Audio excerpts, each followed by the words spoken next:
전능하사 천지를 만드신 하나님 아버지를 내가 믿사오며 그 외아들 우리 주 예수 그리스도를 믿사오니 이는 성령으로 잉태하사 동정녀 마리아에게 나시고 본디오 빌라도에게 고난을 받으사 십자가에 못 박혀 죽으시고 장사한 지 사흘 만에 죽은 자 가운데서 다시 살아나시며 하늘에 오르사 전능하신 하나님 우편에 앉아 계시다가 저리로서 산 자와 죽은 자를 심판하러 오시리라. 성령을 믿사오며 거룩한 공회와 성도가 서로 교통하는 것과 죄를 사하여 주시는 것과 몸이 다시 사는 것과 영원히 사는 것을 믿사옵나이다. 아멘. 찬송가 438장 내 영혼이 은총이고 438장 함께 부르시겠습니다.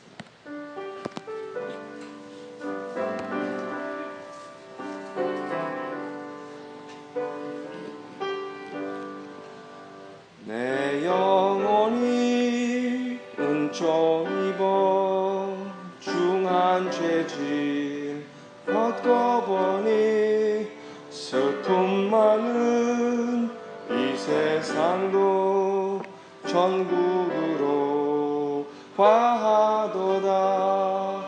할렐루야 찬양하세.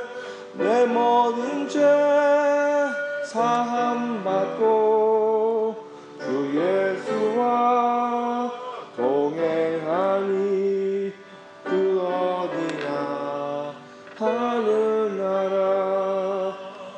주의 얼굴 뵙기 전에 멀리 뵈던 하늘나라 내 맘속에 이루어지니 날로 가깝도다. 할렐루야 찬양하세. 내 모든 죄 사함받고 주 예수와 동행하니 그 어디나 하늘나라. 높은 산이 거친 들이 조망이나 궁궐이나 내 주 예수 모신 곳이 그 어디나 하늘나라. 할렐루야 찬양하세. 내 모든 죄 사함받고 그 예수와 동행하니 그 어디나 하늘나라. 아멘. 다음 곡은 439장 십자가로 가까이. 439장 가까이.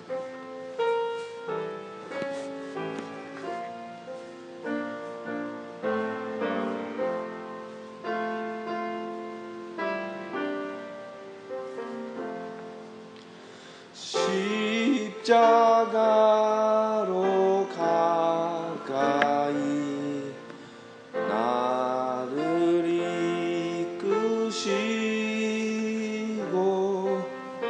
저 거기 흘린 보혈로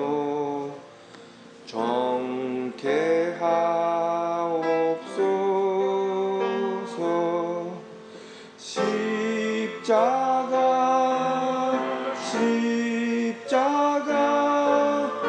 무한 영광 있을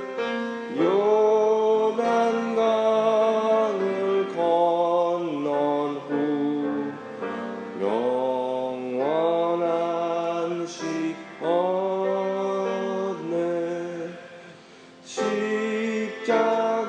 십자가에 가까이 내가 떨고 섰네. 거기 있는 새벽별 내게 비추시 십자가 무한 영광일세. 요단 강을 건넌 후 영원한 시원에 십자가로 가까이 가게 하옵시고 몸소 받은 고생도 알게 하옵소서.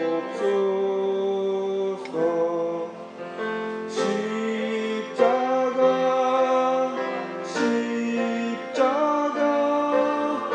무한 영광일세. 요단강을 건넌 후 영원한 시원에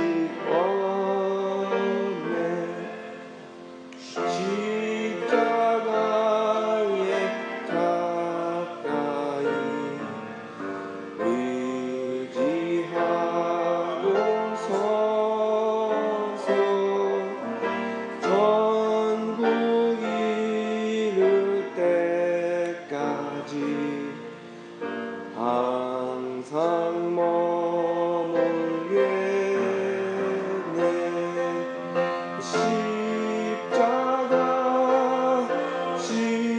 십자가 무한 영광일세. 요단강을 건넌 후 영원한 시원에 아멘.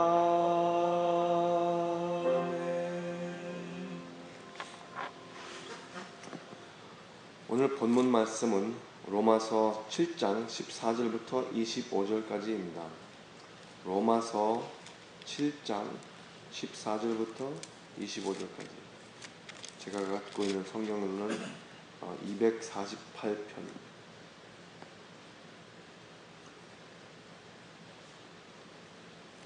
거기에 계시면 아멘이라고 하답하시면 제가 읽기를 시작하겠습니다.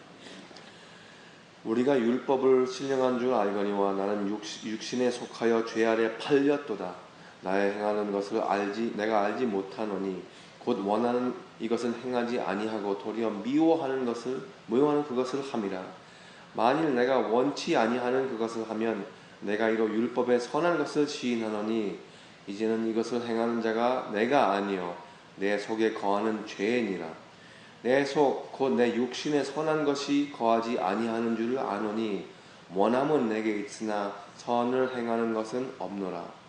내가 원하는 바 선은 하지 아니하고 도리어 원치 아니하는 바 악을 행하는도다. 만일 내가 원치 아니하는 그것을 하면 이는 행하는 자가 내가 아니요 내 속에 거하는 죄이니라. 그러므로 내가 한 법을 깨달았노니 곧 선을 행하기 원하는 나에게 악이 함께 있는 것이로다.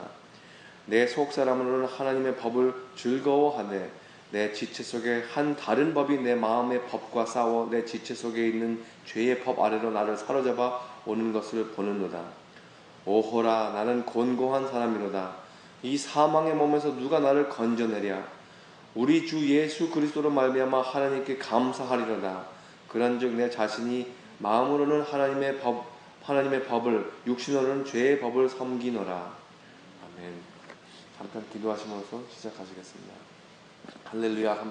감사합니다. 이렇게 이른 아침에 또 우리를 일깨워 주시고 또 날씨도 많이 선선해져서 우리가 이렇게 쾌적한 날씨에 함께 모여서 예배를 드릴 수 있으니 감사합니다. 지금 출타 중이신 담임 목사님 부디 잘 지켜주시고 모든 일정을 잘 마치고 돌아오시도록 해주시고 또 지금 새벽 제단을 맡은 우리에게 하나님의 영적인 능력, 성령님의 힘으로 이 진리를 전할 수 있고 또 우리가 듣는 사람마다 크나큰 은혜를 받는 그런 시간이 되기를 하나님께 온전히 주의 이름으로 간절히 간구하옵나이다. 아멘. 할렐루야. 사랑하는 열방교회 성도 여러분, 새벽 예배 나오신 것을 주님의 이름으로 환영합니다. 오늘 본문 말씀에서는 사도 바울께서 이제 그리스도를 알게 된 후에 그 관점에서 로마 교회에게 율법의 기능이 과연 무엇인가를 한번 깊이 또다시 한번 생각하게 하시는 구절들입니다. 우리가 복음을 전할 때에 어떤 중요한 절차가 있냐면은 구원이 무엇이고 그 구원이 왜 필요한가, 바로 그 배경이 잘 깔려있지 않다면은 복음이 상당히 무의미할 수도 있거든요. 그게 사실입니다. 그 배경은 바로 저와 여러분들을 비롯한 우리 인간들의 죄라는 현실 상태이죠.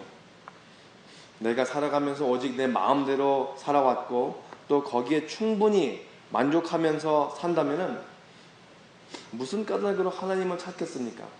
내가 내 마음대로 사는 게 그냥 그게 정상화된 건데 벌써. 죄가 무엇이고 그 죄의 대가가 있다는 것, 바로 그것이 사망이라는 것, 그것을 아는 사람들이 죄의 삶에서 그 죄의식에 시달림에서부터 해방을 갈망하게 될 것입니다.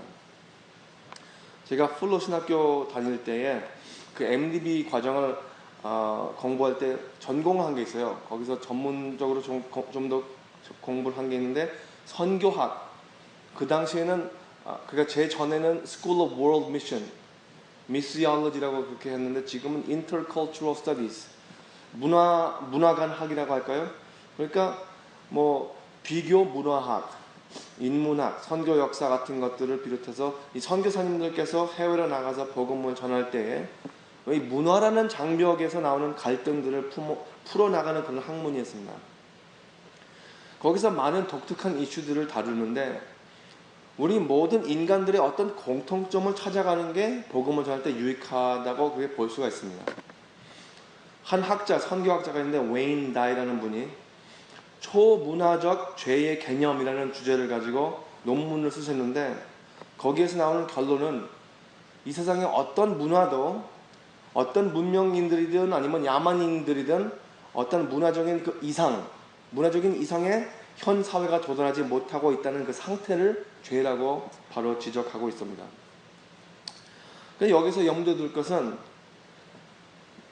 마피아 조직 폭력배들이나 심지어 식인종들도 그 가운데에서 무엇이 그릇되고 옳다는 것을 가리는 그런 윤리사상이 있다는 것입니다. 어떠한 문화의 사회 조직도 뭐 거짓말을 한다든가 훔친다든가 타인에게 고의적으로나 무의식 중에 피해를 준다는 것은 옳지 않고, 심지어 아까 말씀드렸던 그 조직 폭력배 중에서도 가정의 화목이나 뭐 배신하지 않고 충성하는 그런 인격을 가치 있게 평가를 한다는 것이죠. 그러니까 우리 죄인들도 무언가 옳고 뭐가 나쁜 거는 안다는 것입니다. 어떤 본능적으로. 쉽게 말해서 세상에서 서로에 관한 그 죄의 의식은 있다는 것이에요. 그런데 인류 만물을 창조하신 하나님께서 그 모든 것을 창조하실 때에 그가 주관하시는 속에 그 질서가 있고 원리가 있고 그 원칙이 있고 윤리 도덕이 있다는 것이죠. 우리 스스로의 우리가 공존하기 위해서 만든 것만이 아니라 하나님께서 모든 것을 창조하실 때 그런 것을 다 포함해서 그 섭리 안에 이루어졌다는 것입니다. 세상에서 어떤 국민이나 주민이나 시민들이 시행하는 그 법들은 그것을 위배하면 그 위배하는 결과가 바로 있지 않습니까? 내가 속도를 막 그냥 내 마음대로 한 100마일 이상으로 밟다가 그냥 그렇게 계속 신나게 달리다가 삐우 하고서는 뒤에서 경찰이 따라오면은 바로 그 자리에서 뭡니까? 딱지가 굉장히 비싼 딱지잖아요. 손해를 크게 보지 않습니까? 우리는 이 세상의 법을 따를 때 그 결과가 두려워서 지키지만 우리 눈에 안 보이는 하나님의 율법은 우리가 보이게 안 보이게 위배하는 우리의 상태들이 바로 그 죄인 것이죠. 14절에 보시면은 우리가 율법을 신령한 줄 알거니와 나는 육신에 속하여 죄 아래 팔렸도다. 그렇게 말씀하실 때 바울이 말하는 것은 우리 눈에 안 보이시는 그 하나님의 율법입니다. 그거를 말하는 것이죠. 육신에 속한 사람들은 하나님의 신령한 율법을 모르고 죄 아래 팔렸도다. 바로 죄로 인하여 갈라진 그 하나님의 거룩성과 우리의 육성을 대조하면서 그 영원히 다시 이을 수 없는 그 절망의 상태를 설명하고 있는 것이죠. 요새 사람들은 이 죄의 문제를 상대성으로 다루고 있습니다. 서로 비교하면서. 내가 보는 관점에서 어떤 악한 행위가 있을 때 그 행위에 익숙한 사람들은 충분히 용납이 된다고 볼 수 있겠죠. 내가 뭐 난폭한 행위를 한다든가 그럴 때 서로 막 치고받 그런 사회에서 사는 사람들은 굉장히 그냥 뭐 마땅한 일이라고 생각하고 있어요. 그 이를란다의 북쪽에는 벨파스라는 지역이 있습니다. 정말 한 거의 100년 동안 그 카톨릭교하고 개신교랑 계속 싸우고 있고 그 정책에서 그 다툼과 갈등이 있는데 맨날 그 폭탄으로 서로 테러를 하면서 그 국가 민족들이 싸우는 거예요. 계속 그 환경에서 자란 아이들은 어떤 그 폭력 같은 그런 장면이 나타났을 때 별로 충격을 받지 않습니다. 그냥 당연한 걸로 생각하고 있어요. 이런 상황적 윤리 속에서 겨우겨우 시간을 넘기면서 실제로 살아가는 것이 우리 뉴스에서 보는 인간들의 모습이거든요. 사도 바울이 바리새인 중에 바리새인으로 이제 본인이 그렇게 자부하면서 살아갈 때 그리스도인들을 핍박하는 활동에나 그럴 때 나설 때는 그가 비록 하나님 율법의 전문가였지만 그 율법의 진정한 기능을 헤아리지 못했던 것이죠.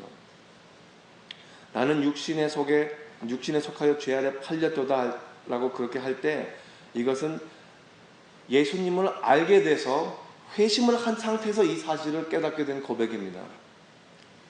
예수님 모르면 그 말도 못해요. 하나님의 율법을 안다고 할지라도 그걸 본인이 스스로 헤아리지 못합니다.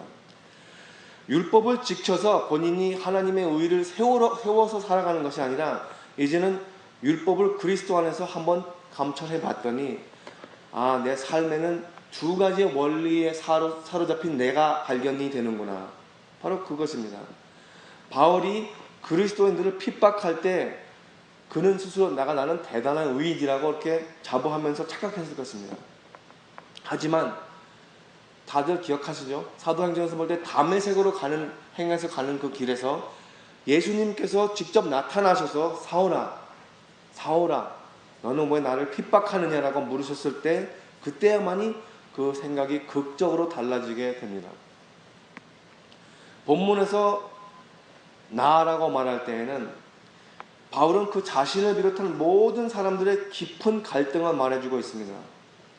내가 무엇이 옳은지를 알아서 그 옳은 일을 바른 생각들을 품고자 할 때 열심히 그 의인답게 살아가고자 하는 그 욕망이 있는 반편 내가 오히려 틀린 일들, 잘못된 생각들에 사로잡혀서 하는 것들을 생각해 볼 때 율법은 선하지만 내 안에는 죄가 있구나. 죄에 사로잡혀서 그 원리를 따르는 내가 있구나라는 그 깨달음을 안겨주자 하며 17절에 이렇게 말씀하십니다. 이제는 이것을 행하는 자가 내가 아니요 내 속에 거하는 죄인이다. 인간의 육신 안에는 아무 선한 것이 없다는 깨달음과 내가 하나님의 율법에 일치한 그 선한 것을 뜻한다 해도 그것을 행할 능력조차 없구나. 이 깨달음을 오늘 본문 말씀으로 받으신 분들은 마음과 심령에 복음의 옥토가 되신 것을 믿으시길 바랍니다. 약간 유치한 예화지만 어머니가 부엌에서 맛있는 과자를 푸짐하게 굽고 있습니다. 어머니가 그렇게 간식을 준비하는 모습을 아이가 보고 있어요. 유심히 관찰을 하고 있는데 어머니는 이제 다 끝날 무렵 이렇게 아이한테 얘기합니다. 얘야, 이거 다 해놓으면은 여기 카운터에다 쉽게 늘어놓을 텐데 이거 먹으면 안 돼. 그러면 아이가 예, 그렇게 대답을 그렇게 해요. 대답은 그렇게 할 수 있지만 먹으면 안 돼라고 했을 때 마땅히 어머니의 말을 듣는 게 옳지만 그 아이는 그 과자가 먹고 싶어지는 것입니다. 다시 한번 말씀드리자면 여기 본문에서 나오는 장면은 사도 바울이 그리스도를 모르는 사람들을 설명해 주기보다는 그리스도를 아는 사람들 안에서 일어나는 갈등과 충돌을 말하는 것입니다. 세상 사람들은 그저 마음에 내키는 대로 살다가 거기에 대한 안 좋은 결과들을 겪어가는 사람들이 많이 있습니다. 이 본문을 이 설교 말씀을 준비하면서 어렴풋이 떠오르는 게 그 돌아온 탕자 이야기 다 기억나시죠? 돌아온 탕자도 떠날 때는 지 마음대로 그냥 다 그 유산물을 다 갖고 가가지고 내 뜻대로 한번 살아보겠다 하면서 나갑니다. 근데 결국은 그 회심을 하는 장면이 뭐냐면은 내가 그렇게 살다가 결국 거기 그 어떤 결과에 일어났냐, 밑바닥에서 상상도 못할 그 밑바닥에서 깨우치는 거예요. 무슨 사고를 쳐서 사람을 다치게 했다든가, 아니면 법을 위배해서 징역을 살았다든가, 혹은 부부관계에서 실패해서 이혼을 했다든가, 이런 사람들이 예수님을 모르면서 계속하면서 살면은 헤매면서 살 수밖에 없는 법이죠. 하지만 예수님을 알게 되면 하나님께서 우리에게 율법을 주셨다는 것을 알게 됩니다.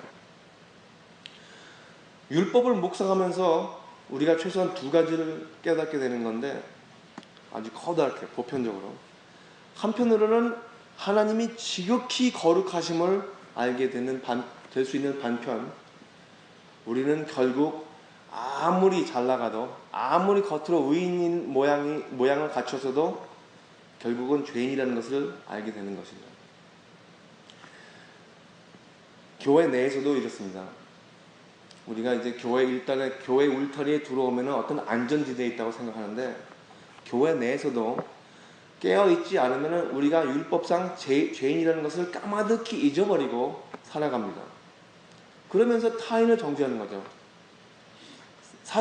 오히려 사랑으로 책망을 한다든가 타이른다든가 바른 길로 이렇게 인도를 하기보다는 험담을 한다든가 이간질을 한다든가 불만들은 이런저런 방법으로 방송을 하고 번지게 하고 다니는 게 마련입니다.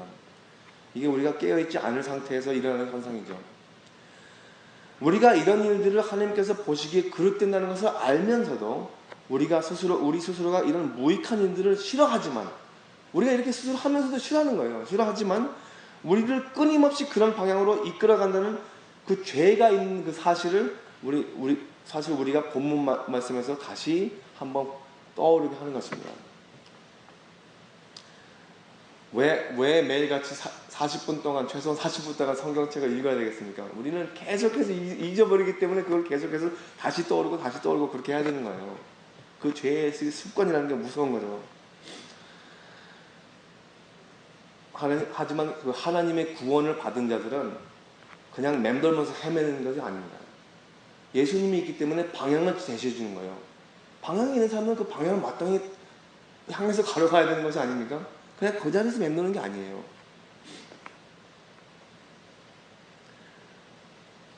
하나님의 율법은 어떤 상대적인 윤리 도덕이 아니라 우주 만물의 절대적인 이치라고 표현해도 틀리지 않습니다. 그런 정도를 가르는 우리 내면의 거울은 계속해서 우리의 허물을 보여주시고 아직도 여전히 우리 내면에 있는 악의 법칙을 돌이켜보게 해주시는 것이죠. 단 한 번 하늘을 파는 사이에 우리가 굉장히 큰 타격을 우리 공동체에 미칠 수가 있습니다. 그냥 섣불리 그냥 아무 생각 없이 그냥 던져내는 그 말이 그게 씨앗이 돼가지고 아주 악의 열매를 날 수가 있어요. 우리가 이 말씀을 듣기는 한편으로는 매우 무거운 짐입니다. 이 율법을 우리가 안다는 자체가요. 하지만 반대로 우리 본문에는 우리에게 너무나도 위로를 주는 내용도 있거든요. 누구든지 하나님께서 우리 마음에 품게 하시는 그 어떤 이상에 도달하지 못할 때에 우리가 스스로가 그 이상이 뭔지 알아서가 아니라 하나님을 그래도 알기 때문에 그 이상을 그릴 수가 있는 거예요.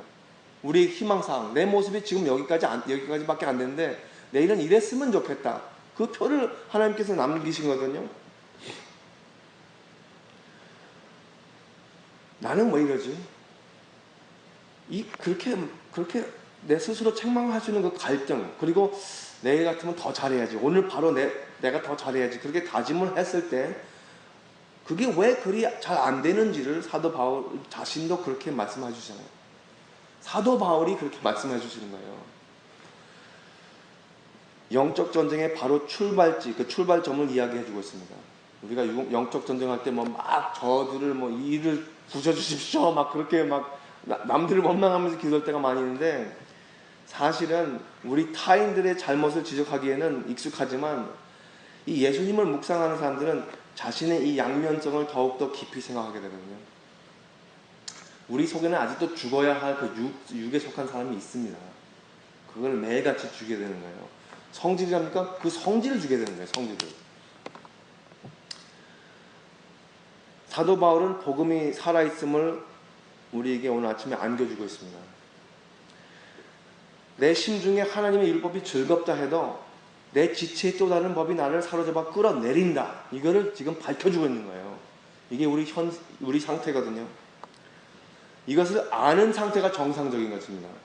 우리가 그걸 망각하고 살아갈 때가 많이 있어요. 그리고 이것이 가장 나에 관한, 내 자신에 관한 솔직한 관점이거든요. 하지만 이 상태에서 계속해서 사는 것은 불가능합니다. 하나님께서 거기에서 계속 스스로 싸워가면서 살아. 그게 우리 인간의 모든 목적이었다면 그 살맛이 나겠습니까? 바로 내 마음속에 이런 전쟁터인데 하나님을 예배하기는커녕 어떻게 온전한 삶을 살 수가 있겠습니까? 오호라, 나는 곤고한 사람이로다. 이 사망의 몸에서 누가 나를 건져내랴. 나와 율법 간에 일어나는 이 끊임없는 갈등에 하나님의 율법의 종이 된 나와 죄의 법칙의 노예가 된 이 이면성 사이에는 주 예수님께서 존재하신다는 것을 바로 그 사실이 우리 복음의 가장 핵심적인 희소식이죠. 우리가 굿뉴스라고 하지 않습니까? 그게 바로 굿뉴스예요. 이 그랜드 캐년보다 넓은 그 사이에 예수님께서 그 사이를 차지하고 있다는 게 그게 굿뉴스입니다. 그리스도 안에 거한다는 것은 죽음으로 영생을 얻는 그 역설적인 원리가 우리 안에 거한다는 사실이죠. 우리 내면에 하나님의 선한 그 신성한 율법과 우리 육에 속한 악한 것들이 싸우는 삶만이 아니라 이렇게 싸워서 우리는 죽을 수밖에 없지만 예수 그리스도가 마치 제3자처럼 우리를 이 갈등에서 건져주신다는 거죠. 우리를 사랑해 주시는 대상과 우리를 사랑하는 대상이 없는 것과 율법을 따를 때 있는 것과의 차이입니다. 사랑하는 사람이 있는 것과 없는 것의 차이예요. 예수님을 우리가 안다는 것은. 모르는 것과 안다는 것은.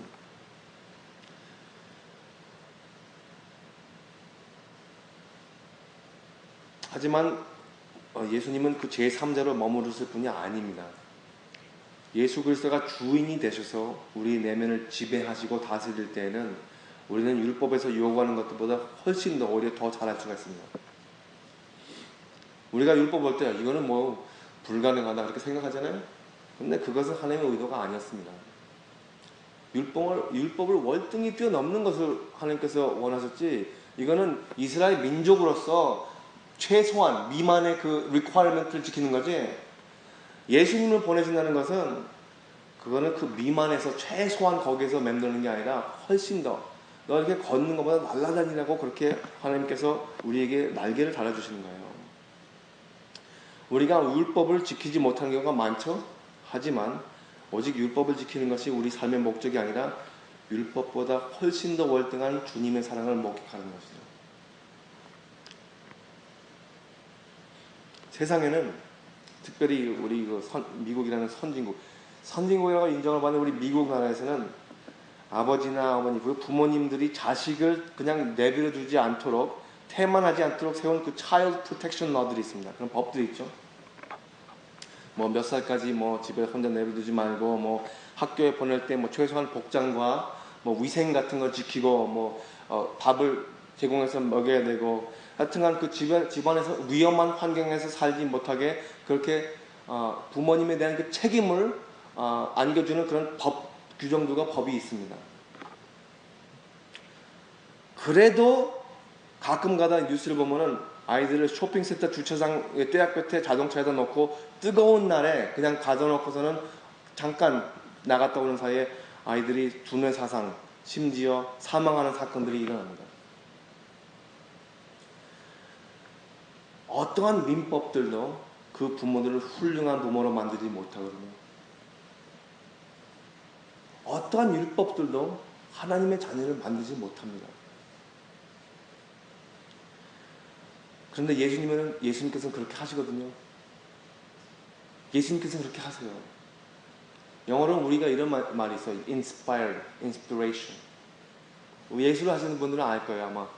내가 그냥 기계적으로 이렇게 음악을 칠 때나 노래를 부를 때나 아니면 그림을 그릴 때나 글을 쓸 때나 아니면 그 영감이 확 나한테 와가지고 나 안에서 내면에서 나오는 그 작품이 이루어질 때하고 틀려요. 무엇이 우리의 마음을 그렇게 움직이게 합니까? 바로 예수님이십니다. 예수님의 사랑입니다.